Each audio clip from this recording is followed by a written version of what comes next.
This is Nice Work. I'm Tyler Lake. I've heard tell of these almost mythic households that are full of music, walls heavy with art, raucous with lively conversation of artists, composers, playwrights, and a broad spectrum of creative types. The kind of household that always seems to foster artists, actors, and musicians. I've heard tell of those types of households, but I've never actually encountered one.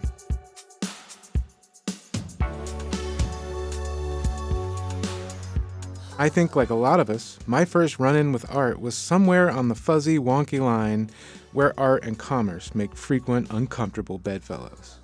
My love of art, of sculpture, of graphic design, even my notion of things like proportion, form, and beauty, are all jumbled up with my fascination with the products around me. Sneakers, cars, furniture, consumer electronics, cereal boxes, and on and on. These things shaped my aesthetic sensibilities well before Cezanne, the Bauhaus, and Virgil Abloh. These things, I'm convinced, are art objects, or at least they can be. But there's one important distinction.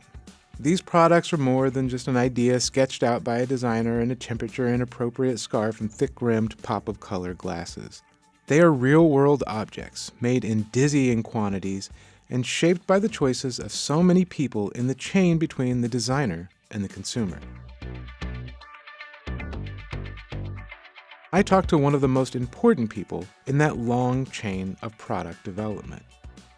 Deborah Pearson is a senior lecturer in merchandising and the co-director of the Center for Innovative Merchandising at the Eskenazi School of Art, Architecture, and Design at Indiana University.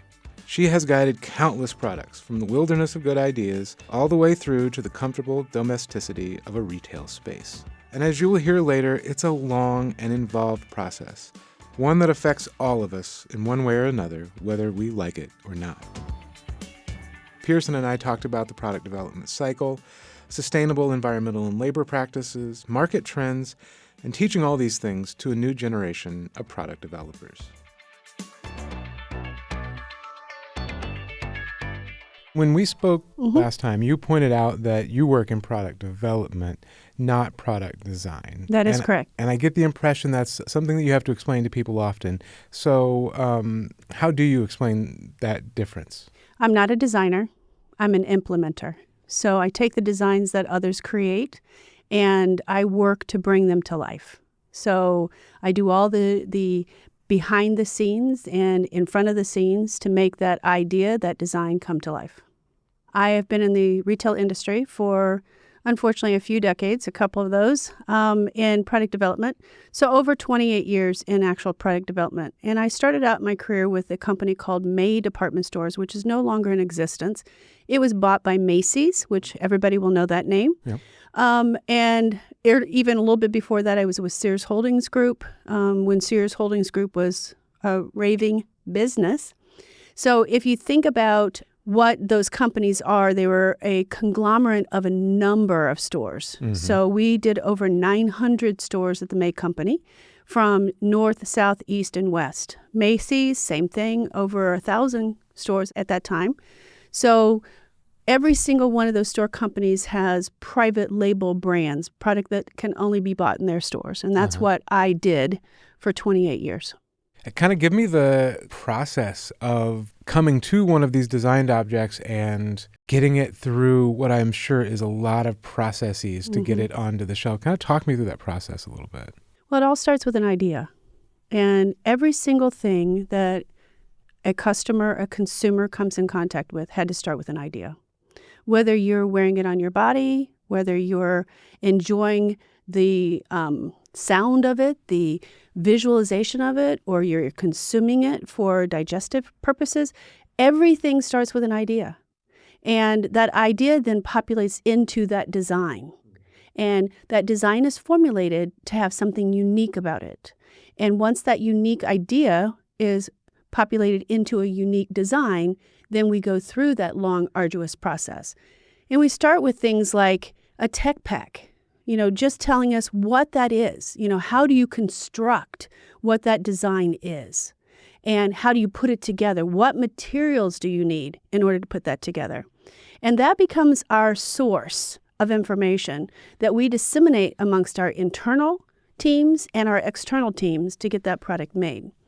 It's kind of like a blueprint, yeah, but... exactly. If you think about a floor plan or a house plan, and you see your elevation and you see this view down, that's kind of a flat plan. Yeah. That's kind of what a spec pack is. So we do all dimension within that. And some of the really cool things with technology today is that we can do 3D imaging and things like that. So we can actually see a lot more about the product before we even put it into production. Right. So from the spec pack, we do all of the negotiations. So we source this product and find where we're going to have it manufactured. Might be in the United States and it might not, depending upon where the expertise is for that product. Sure. We cost it out and we determine what the retail price is based off of what the market can bear, as well as what the competition will tell us that we need to price it at, so that we know that our consumers will gravitate toward that product. And then once we set all of those parameters, we have to go into the production of it. And once we go into the production of it, we also have to think about the testing requirements and meeting all those legislative laws that are required for us. There's all kinds of regulations that we have to deal with. So we have to make certain that we're complying with all those rules, regulations, and laws. Once we get that established and we've done all the testing and the auditing to prove that, then we actually have to produce the product to the capacity that we need. And then once it's produced, we have to think about logistically how we're going to move it from that manufacturing facility to get it to the distribution center, ultimately to the retail outlet, and then to the consumer. So there's a lot of things in between that we didn't even talk about, but a lot of things with analysis and trend forecasting and all of those analytics that are so important. And we also have to know about the customer. We have to know about the customer from their demographic side and their psychographic. How do they shop? How do they purchase? So there's a lot that goes into it. I mean, it's also about like sourcing materials too, right? Oh, sure. Absolutely. So it just seems like there are so many like factors at play. Getting one thing wrong can really make it catastrophically bad, but also getting that one thing right is maybe why it's successful as a product anyway. When we create products, you've seen or heard this before, that we create these feelings for this product. They become part of us. They become our babies, so to speak. And there's a number of them that I'm extremely proud of. Labels that I've developed, labels that I've worked on. Some of the ones that you might know would be Karen Scott or INC from a Macy's point of view. It just goes to show how fickle this industry can be, that Karen Scott has been phased out. Meanwhile, INC is still a mainstay Macy's brand. But even Kenmore, when Kenmore was big, and Craftsman Tools, when it was big, was Sears Holdings Corporation. So it's not so much about the actual brand name as much as the process itself. And you want it to go through the process seamlessly, which means that you have to have this art of communication with your internal teams and your external teams to make it happen. And I would say some of my proudest work is when everybody that's engaged in that process is on the same page, that they're moving toward that common goal. And that common goal for everyone involved is to get that product produced and in the consumer's hands. So I think that, rather than narrowing it down to one thing, it's really understanding how can we always continue to improve the process? How can we always continue to be better at what we do and evaluate the process every single time that we do it to find where those idiosyncrasies that happen that might be something that can be beneficial or something that might have hindered it, and to make those adjustments necessary.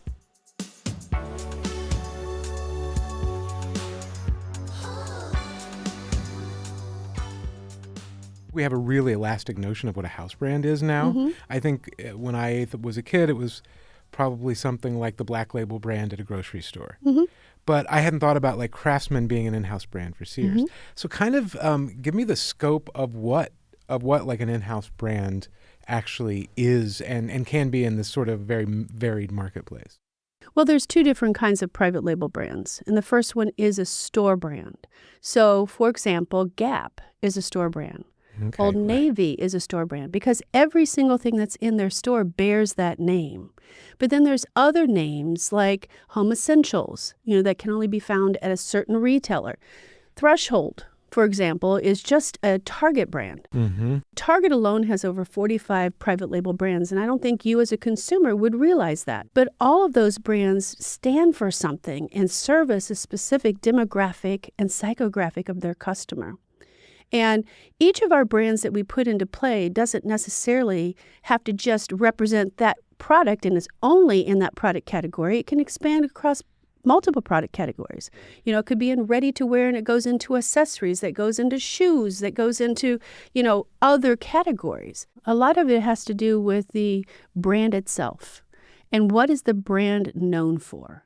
So once you understand what the foundational needs are of that consumer that's consuming that type of product or that brand, you can expand on that. One of the ways in which we develop product is not a scientific approach. We look at brands and we look at ideas and we formulate those to see if they're going to match and marry.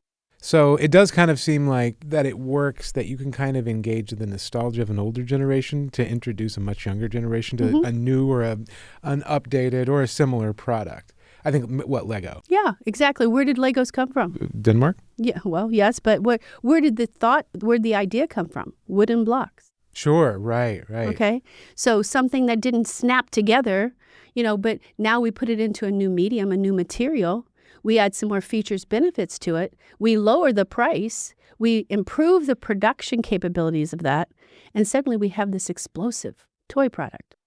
The more I talked with Pearson, and she was not trying in any way to impress this idea upon me, but as we talked, it became obvious. When the designer wants a look or an effect or a texture, they might make that decision. But it's people like Pearson who have to figure out how to make all that happen on an industrial scale. Let's take denim. Great. Okay, because it's just a core product that most consumers have in their wardrobe. Yeah.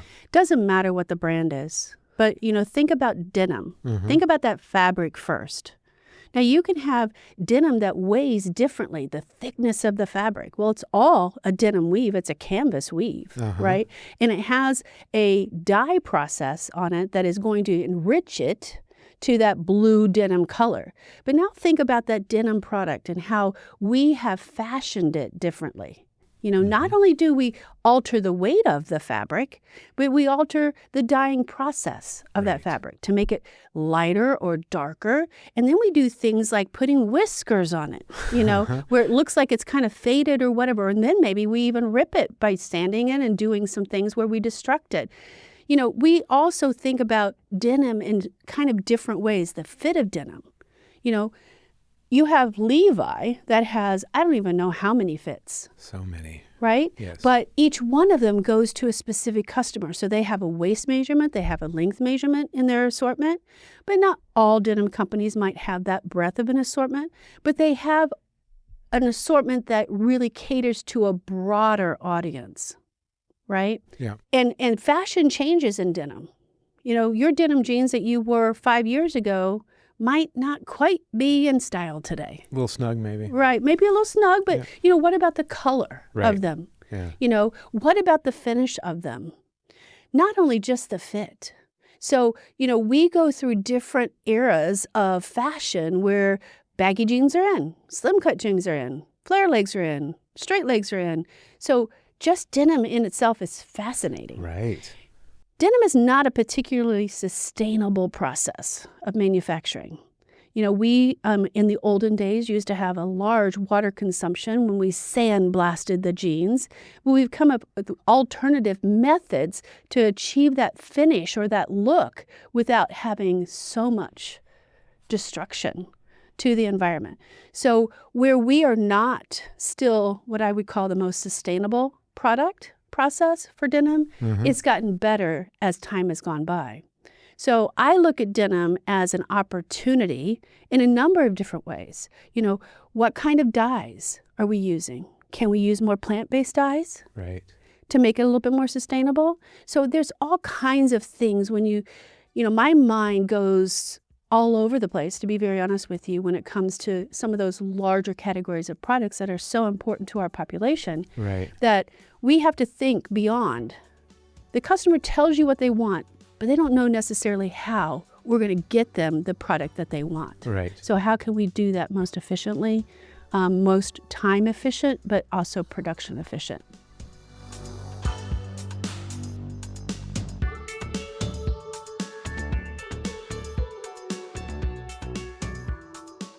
Is your role doing a lot of that coordinating between suppliers, producers, distributors, wholesalers, retailers, and marketers?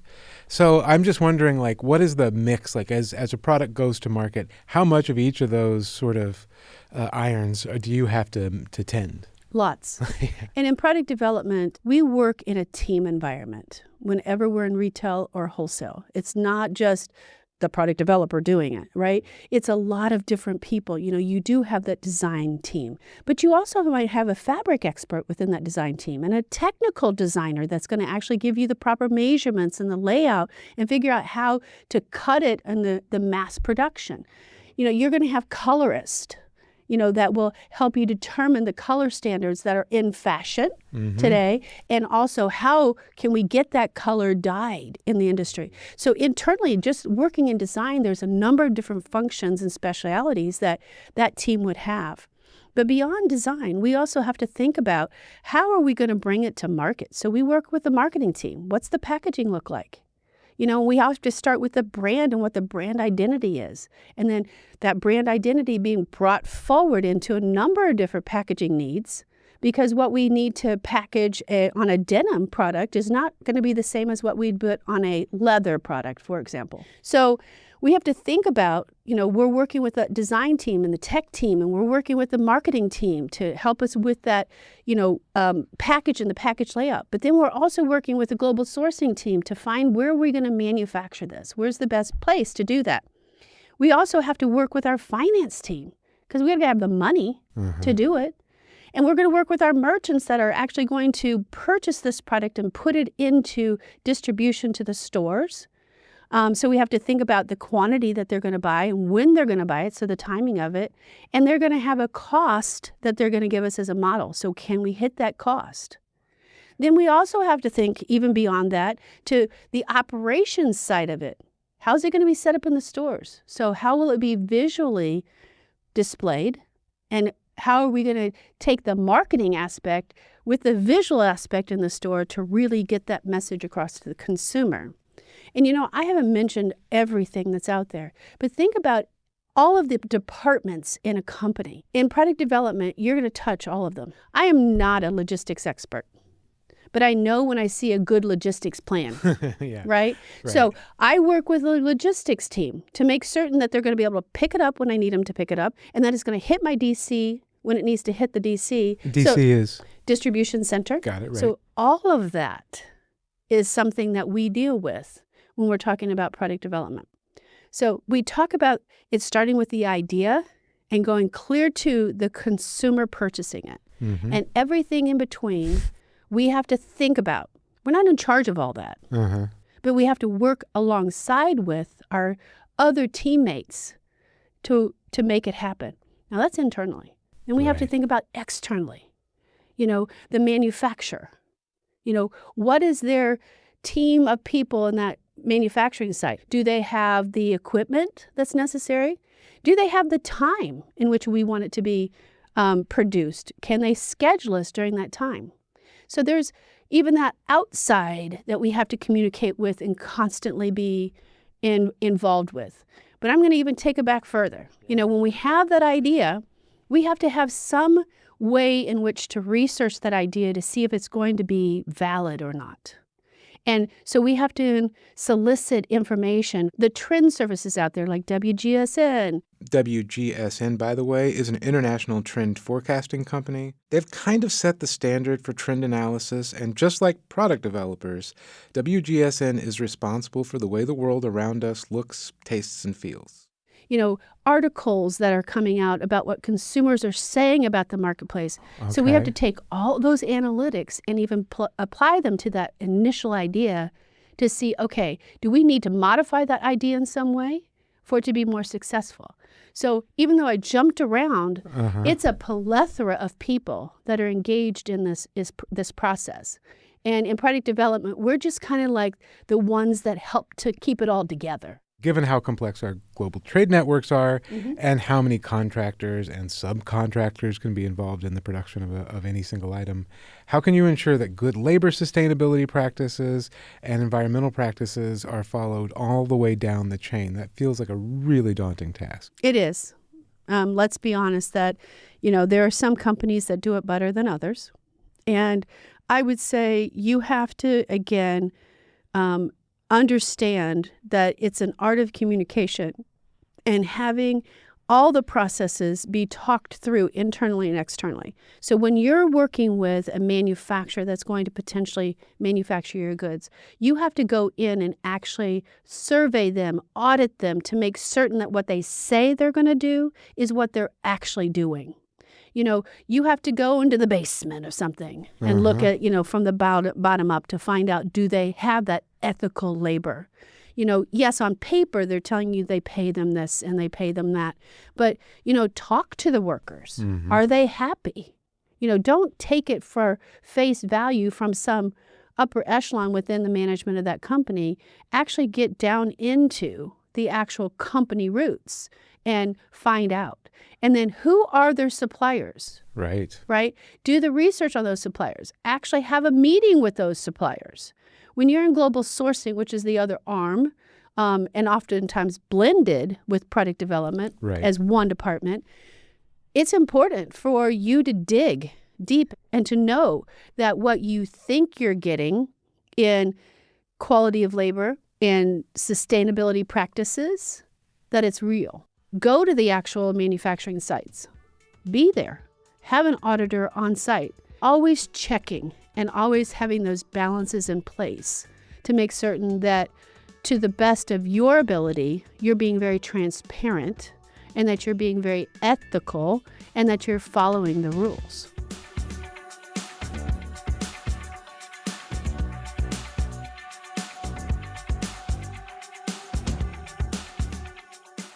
I just have a list of things that I've that was successful, and I don't know that was successful because it was a stellar product. Gotcha. The first one I'm just going to say is the Stanley mug. Yeah, love it. Love it. Love it. Why did it work?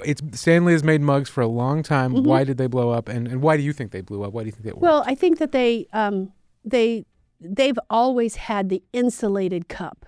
Okay. I mean, I remember my dad when I was a kid having a Stanley thermos. The big green The ones. big one with that silver cap on it.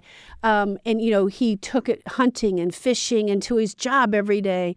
They really do their research. And what I like about Stanley is that they have grown multiple categories within their business, but they've never stepped outside of who they are, right? They've never tried to be somebody that they're not. And because of that, they've seen a surge in these, what I call, fancy, trend right with the color and all that and the shape. And Stanley was doing some of that before. And I think what made Stanley successful most recently was some of the limited drops that they did. They created this sense of urgency to their consumers. That pink mug that came out a few years ago during Mother's Day, it sold out right away because they had limited editions. So then they said, okay, you listened to me this time. So now they do these drops and people are almost collecting them. But it all started with the foundation of them and the quality of product that they've done that's really transformed this new generation into understanding who they are. They've taken something that's really old, right? And they continue to evolve it.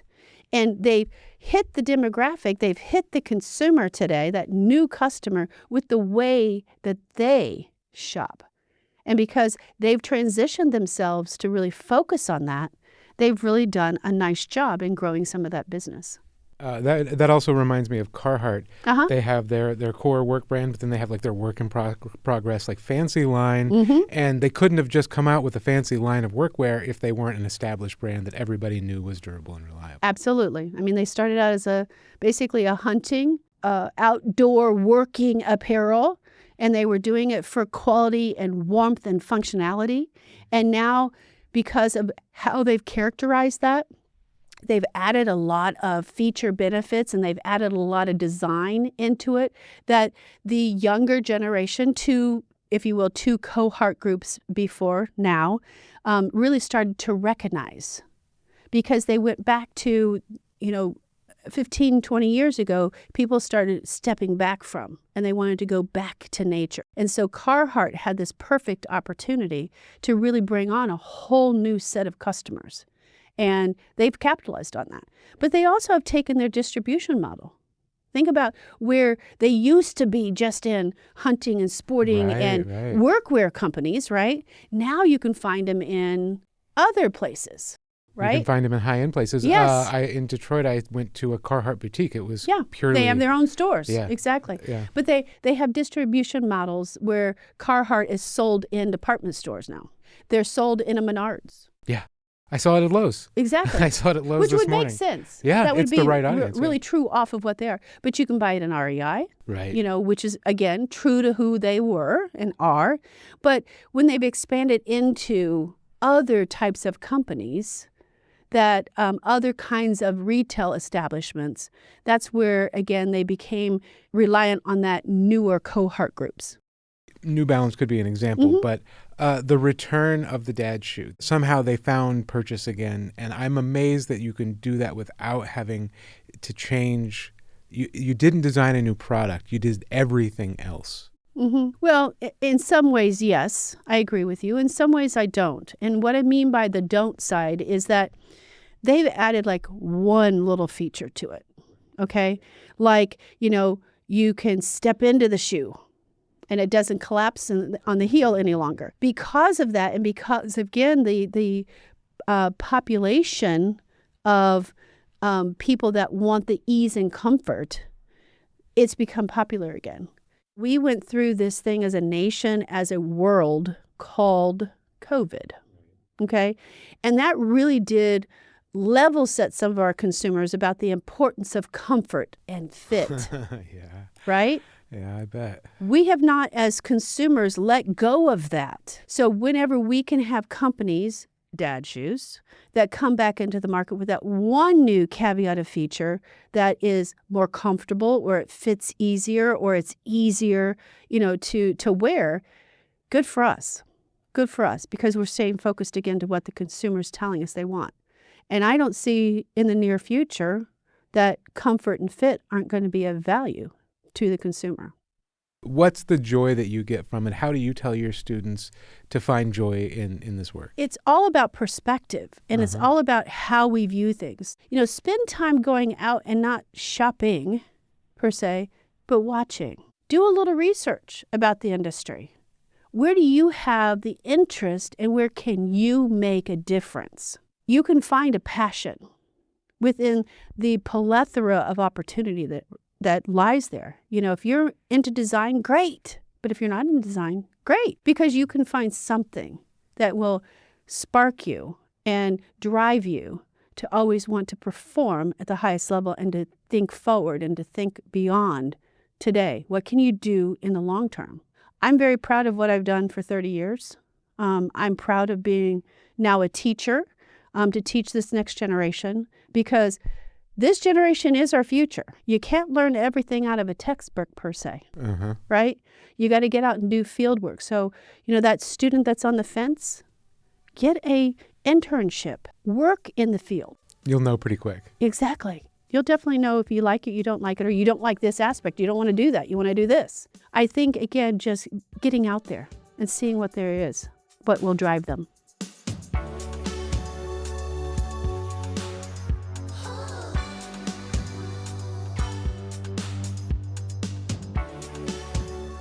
That was Deborah Pearson, co-director of the Center for Innovative Merchandising at the Eskenazi School of Art, Architecture, and Design.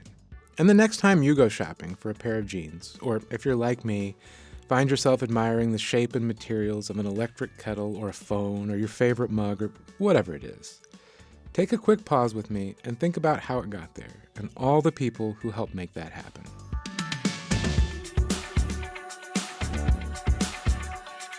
This is Nice Work. I'm Tyler Lake.